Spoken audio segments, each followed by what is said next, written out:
очень благодарна вниманию фонда Боргемос, этим нашим волонтерам, таким прекрасным, которые уделяют внимание инвалидам, одиноким пенсионерам, заботятся о нас, приезжают к нам, оказывают нам помощь.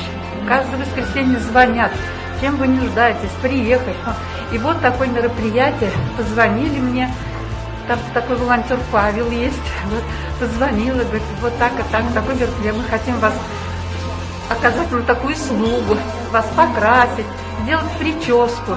И вот я очень довольна, я согласилась, я его поблагодарила всех волонтеров, которые вот ко мне приезжали. Вот, я очень благодарна.